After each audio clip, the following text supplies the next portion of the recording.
We'll gather around, feel the love come down. Blue elephant is strong, together we belong. Hey guys, welcome back to my channel. So today we are using this insane diamond skull tea light candle jar mold, candle holder mold, not jar, by Into Resin, and we are going to make a frozen diamond skull. Now, at least that's what I'm going for anyway.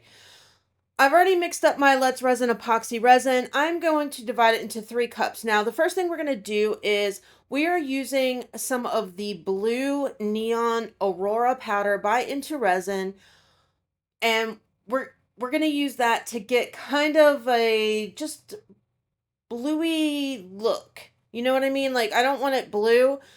I just want to have kind of hints of blue here and there in this to kind of go along with that cold Arctic kind of frozen type feel that I want this piece to have. Mix that up. Now, we are also going with this, I think it's called like Snowy Surprise. It is a chunky iridescent glitter by Solian, and it just kind of, it captures a lot of the kind of rainbow-ish colors, and it's just absolutely gorgeous. I thought, what better? It looks like snow, it feels like snow. Let's keep going with it. And then some HTV Ront white mica powder.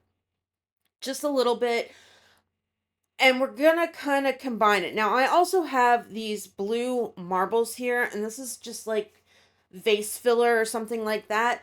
And I thought that that would kind of maybe give it a neat look to it. I've never used this mold before, so I'm not entirely sure what it's going to come out looking like.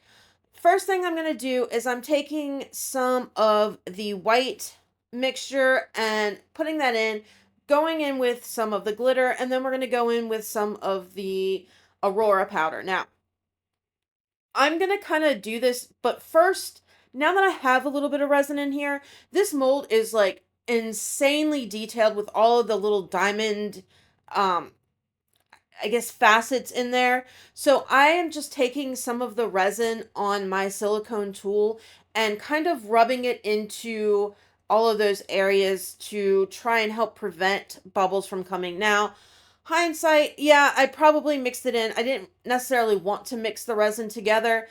In me doing this, it probably mixed in more than what I wanted, but it'll be fine. It'll be fine. Now we're going in with some of these marbles. I want you to be able to see them all the way around, so I am kind of placing them where I want, but I also want them not to all just be at the bottom of the mold, which will be the top of the piece. I want to be able to see it from different layers if possible. I'm not sure how this is going to work, but we're going to go for it.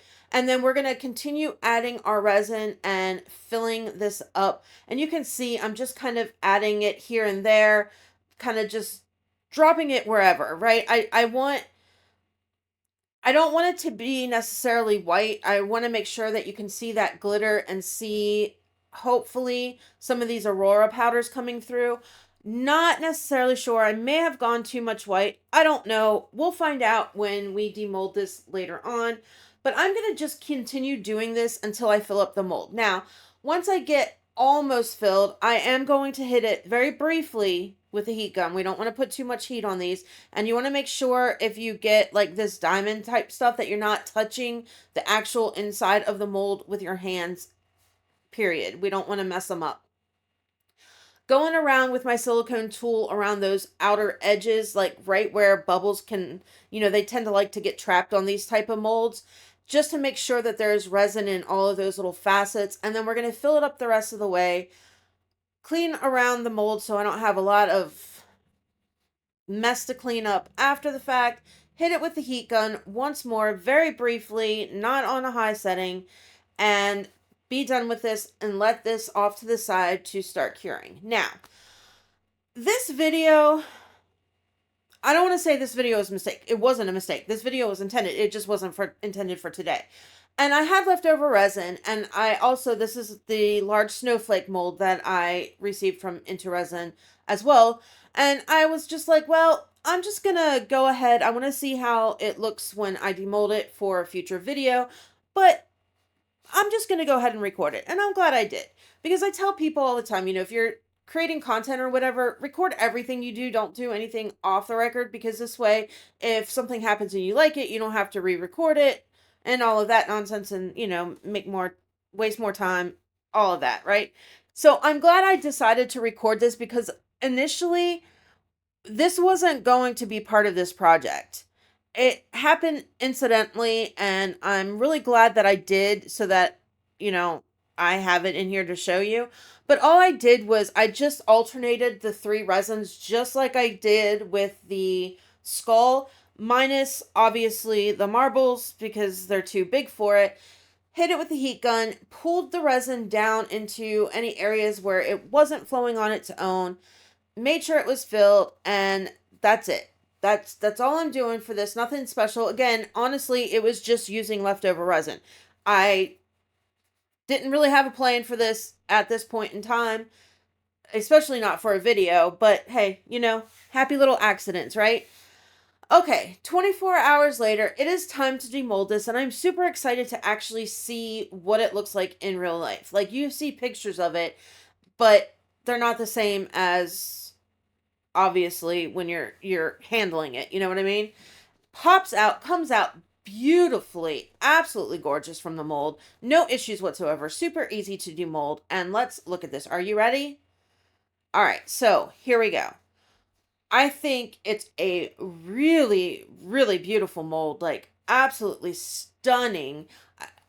Honestly, I wish you guys could get all of like the diamond sparkle from it like I can in real life. Pictures, videos, whatever, don't do this mold any justice whatsoever. It is absolutely beautiful. All right, so cleaning off the little bit of overspill that I had, and then we're going to go a little bit farther with this. This piece, I could stop right here and it would be absolutely fantastic, but I want to add a little bit more. So going along with the kind of cooler tone color scheme that I've got with that frozen icy look, I'm going silver. That will be, in my opinion, the best for this type of, project. And I want to just do just a little bit around the top just to kind of highlight it, bring some more interest to it.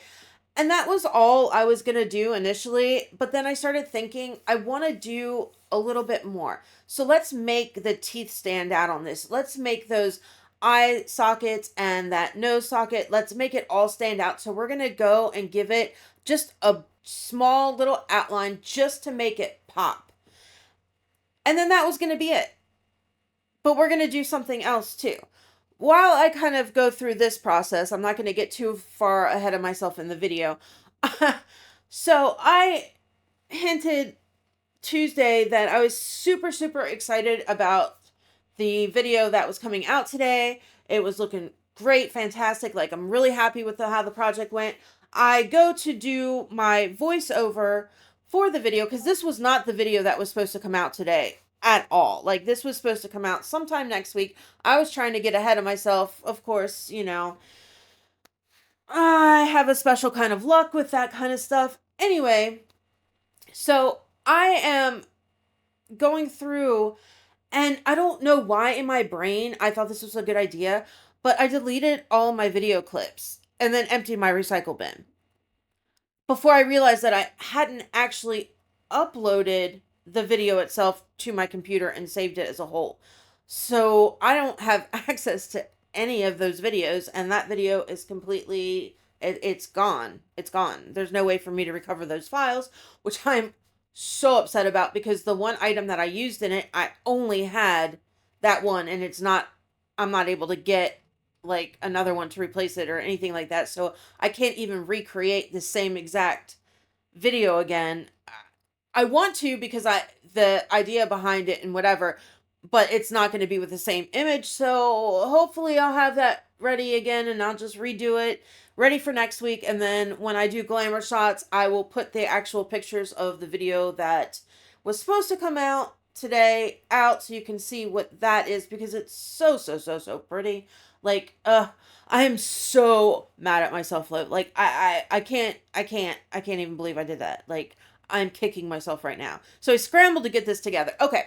Anyway, so I had a thought as I was going around doing the silver, and I was like, well, I wanna see what the snowflake looks like, and I wonder if maybe we can incorporate this somehow. So let's look at the snowflake, and let's see. And look how stunning that is. Do you see all the sparkle? And that's not just coming from the glitter either. So I thought, to continue go on, what if, just what if, we put this candle holder on top of it? I played with the idea to see if I could have it like standing up behind it, almost like a sconce that you would put on a wall. You know how they have the things that go behind the candles? It's not, it wouldn't look right. It just didn't. But I think that it's sitting on top of this snowflake just goes more for that wintry frozen vibe. So I really, really like that. E6000 glue on the high points of the snowflake just to attach the actual skull itself to the snowflake, and that's it. This is a done project. Super simple, really fast video, I know, but it is so elegant and so beautiful, and I'm in love with it. Alright guys, that is a wrap on this one. Like, subscribe, share, all that good stuff. I will see you guys on Saturday in the next one. Love ya. Bye.